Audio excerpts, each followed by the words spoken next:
तो next point है अपने पास में आवेश के गुणधर्म, प्रॉपर्टी ऑफ चार्ज।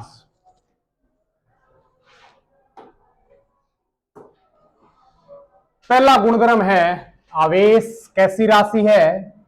अदिश राशि है। आवेश एक अदिश राशि है, यानी इसकी कोई दिशा नहीं होती, केवल आवेश है वो अदिश है, दिशा नहीं होती। मैग्नीट्यूड मैग्नीट्यूड होता है। और आवेश का मान किसमें मापा जाता है? कूलाम में।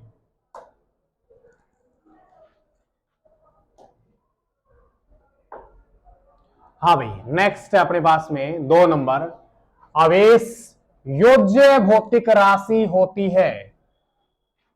अर्थात आवेश है वो योज्यता गुणधर्म का पालन करती है या करता है। आवेश के अंदर ना जोड़ घटाव कर सकते हैं, सदिश योग नहीं होगा। कैसा योग होगा? बीजगणितीय योग होगा। अर्थात आवेश का कैसा योग कर सकते हैं? बीजगणितीय योग।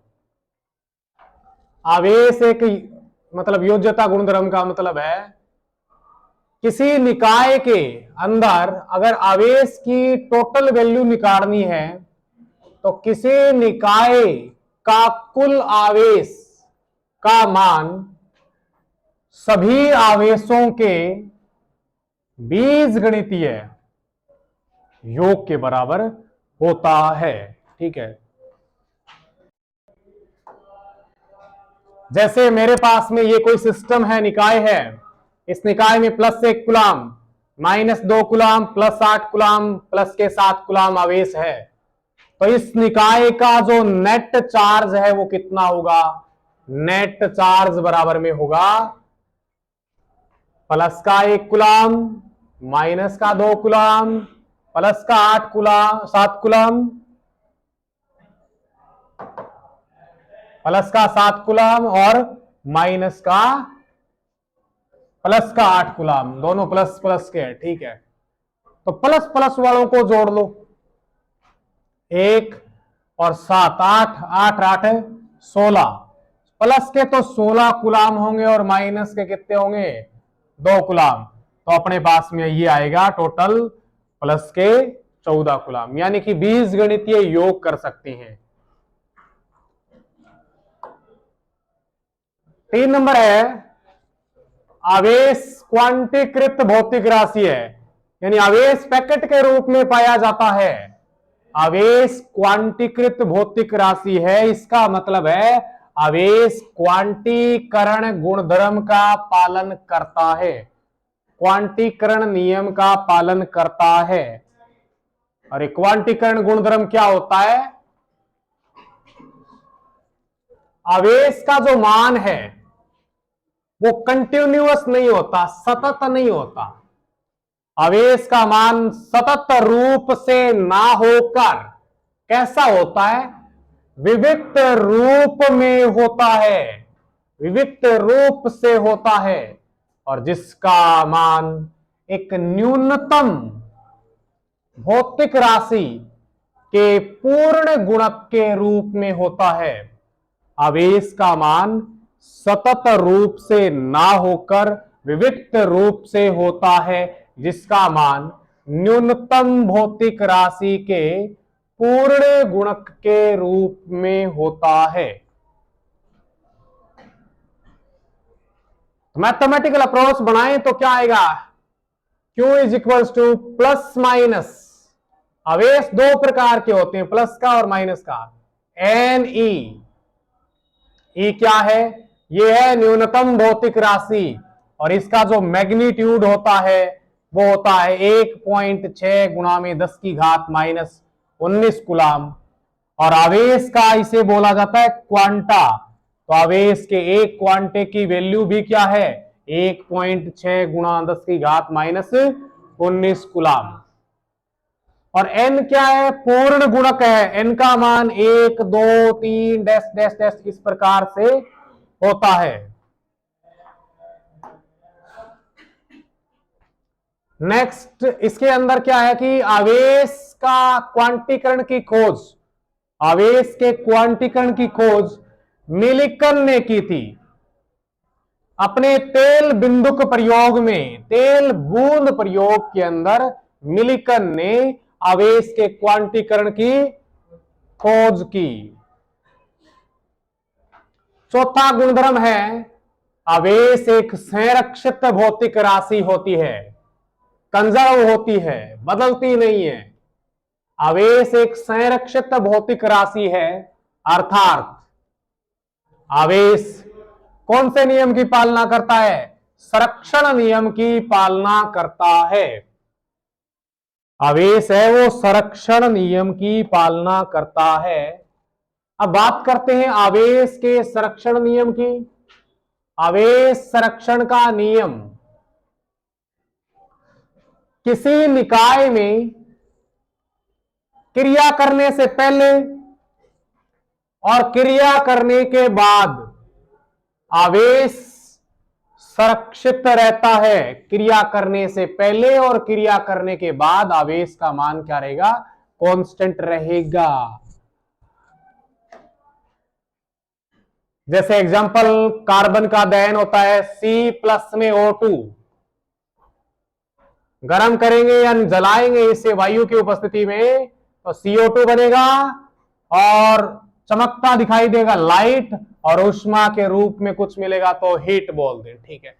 C+O2, CO2 लाइट प्लस में हीट। अब इसमें आवेश संरक्षण का नियम लगा के देखें तो लेफ्ट हैंड साइड में यानी क्रिया कारकों के अंदर 6 इसमें इलेक्ट्रॉन है और O2 है 2 गुणा में 8, ऑक्सीजन के पास में 8 इलेक्ट्रॉन है। जितना परमाणु क्रमांक होता है उतनी आवेश, उतने इलेक्ट्रॉन होते हैं, प्रोटॉनों की संख्या के बराबर इसके पास में इलेक्ट्रॉन होते हैं। 8 दूनी 16, 16 और 6 22, अर्थात लेफ्ट हैंड साइड में क्रिया कारकों के पास में 22 इलेक्ट्रॉन है। इसी प्रकार से CO2 में देखें तो CO2 में 6 और O2 के अंदर 8 प्लस में 8, 8 और 8 16, 16 और 6 22। क्रिया करने से पहले भी 22 इलेक्ट्रॉन है और क्रिया करने के बाद भी कितने हैं? 22 इलेक्ट्रॉन। लाइट के पास में कोई इलेक्ट्रॉन नहीं है और हीट के पास में भी कोई इलेक्ट्रॉन नहीं है। अब जैसे नाभिकीय विखंडन अभिक्रिया की बात करें, नाभिकीय विखंडन अभिक्रिया यूरेनियम 92 235 होती है और इसमें अगर न्यूट्रॉन के साथ में अभिक्रिया करवाए तो न्यूट्रॉन चिपकेगा। ये न्यूट्रॉन है और जैसे ही ये मिलेंगे तो 92 236 बनेगा। ये इंटरमीडिएट होता है, मध्यवर्ती होता है, और मध्यवर्ती ये क्या है? अस्थाई। और ये विस्फोटित होगा और विस्फोटित होने से क्रिप्टॉन का अणु बनेगा, बेरियम का अणु बनेगा और 3 न्यूट्रॉन और निकलेंगे। क्रिप्टॉन 36, क्रिप्टॉन 92 और बेरियम 56, बेरियम 141 होता है। तो लेफ्ट हैंड साइड यानी क्रिया कारक के अंदर 92 इलेक्ट्रॉन है, मध्यवर्ती के पास में भी 92 इलेक्ट्रॉन है और जैसे ही विस्फोटित हुआ तो उत्पाद बना है। उत्पाद प्रोडक्ट के पास में 36 और 56, 36 में अगर 56 जोड़ेंगे तो भी कितने इलेक्ट्रॉन आएंगे? 92 इलेक्ट्रॉन आएंगे, ठीक है। तो क्रिया करने से पहले और क्रिया करने के बाद आवेश की वैल्यू क्या है? कंजर्व है, संरक्षित है। नेक्स्ट है आवेश एक निश्चर भौतिक राशि है। आवेश एक निश्चर भौतिक राशि है। इसका मतलब है किसी भी अवस्था में आवेश को रखते हैं तो मान कांस्टेंट रहेगा। जैसे अगर मैं किसी आवेश को विराम अवस्था में रखूं या किसी आवेश को गतिमान अवस्था में रखूं तो जितना विराम अवस्था में आवेश है उतना का उतना क्या होगा? गतिमान अवस्था में होगा। क्यू विराम बराबर में क्यू गतिमान। छठा गुणधर्म है स्थिर आवेश अपने चारों ओर, स्थिर आवेश अपने चारों ओर कैसा क्षेत्र उत्पन्न करता है? विद्युत क्षेत्र उत्पन्न करता है, जबकि नियत चाल से गतिमान आवेश विद्युत क्षेत्र के साथ साथ चुंबकीय क्षेत्र भी उत्पन्न करता है। अगर मैं नियत चाल की जगह में एक्सलरेटेड करवा दूं, त्वरित आवेश, विद्युत क्षेत्र, चुंबकीय क्षेत्र तथा साथ में EMW, विद्युत चुंबकीय विकिरण भी उत्सर्जित करता है। अर्थात Q अगर स्थिर अवस्था में है तो विद्युत क्षेत्र उत्पन्न करेगा। Q गतिमान है, दो तरीके से गतिमान है, नियत चाल से या फिर त्वरित। अगर नियत चाल से गति करेगा तो विद्युत क्षेत्र तथा चुंबकीय क्षेत्र करेगा, और त्वरित गति करेगा तो विद्युत क्षेत्र, चुंबकीय क्षेत्र, साथ में EMW भी उत्पन्न करेगा। और ये अपने जानते हैं, पीछे कर दिया आपने कि आवेश निश्चर भौतिक राशि है, अर्थात आवेश का मान है ना, वो वेग पर निर्भर ही नहीं करता। चार्ज वेग पर डिपेंड नहीं करता, जबकि मास डिपेंड करता है किस पर? वेलोसिटी या स्पीड पर। स्पीड बोले यहां पर, वेग की जगह ना चाल बोले, बढ़िया रहेगा।